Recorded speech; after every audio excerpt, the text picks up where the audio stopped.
Polissez vos pierres. Shalom bien-aimés dans le Seigneur. Notre méditation du jour s'intitule « Polissez vos pierres ». Nous tirons notre texte dans 1 Samuel 17,40 qui nous dit ceci. Il prit en main son bâton, choisi dans le torrent 5 pierres polies, et les mit dans sa gibecière de berger et dans sa poche. Puis sa fronde à la main, il s'avança contre le Philistin. Alléluia. Une fois que vous avez découvert votre potentiel, il vous reste à l'utiliser. Mais vous n'allez pas bien l'utiliser si vous ne le polissez pas. Dans notre verset du jour, David n'avait pas utilisé les atouts de Saül pour affronter Goliath. L'armure du Saül était belle, mais David a utilisé ses propres pierres polies pour frayer son chemin.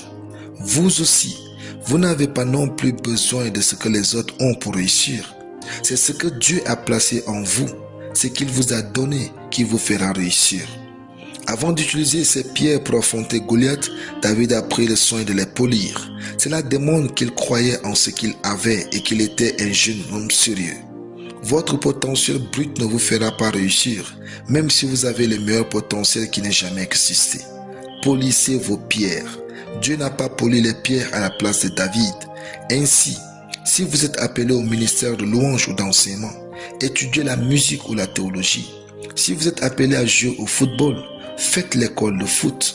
Si vous avez le talent culinaire, faites une école d'hôtellerie et de restauration.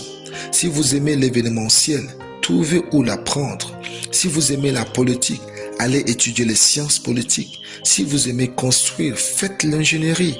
La liste est certes inexhaustive, mais il s'agit de trouver comment embellir ce que vous avez reçu de Dieu. Vous ne pouvez pas réussir de façon brute. Perfectionnez ce que vous avez. Cherchez toujours comment améliorer votre personne et votre présence dans tout ce que vous faites. C'est votre responsabilité de découvrir dans quoi vous êtes doué et de vous y lancer pour frayer votre chemin. Ce que vous savez faire témoigne que vous êtes loin pour le faire. Ne cherchez pas à impressionner les autres, cherchez à réussir. Rassemblez vos talents et vos qualités, puis cherchez comment les mettre à l'œuvre pour réussir. Dieu attend votre préparation pour manifester votre élévation. Il attend votre amélioration pour manifester votre grandeur.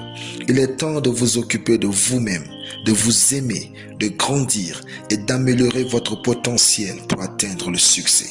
Alléluia. Prions. Merci Père pour ta parole. Je te rends grâce pour la sagesse d'améliorer mes talents quotidiens au nom de Jésus. Amen. La lecture biblique en une année, Psaume 141 à Psaume 145. Soyez bénis. C'était le plan du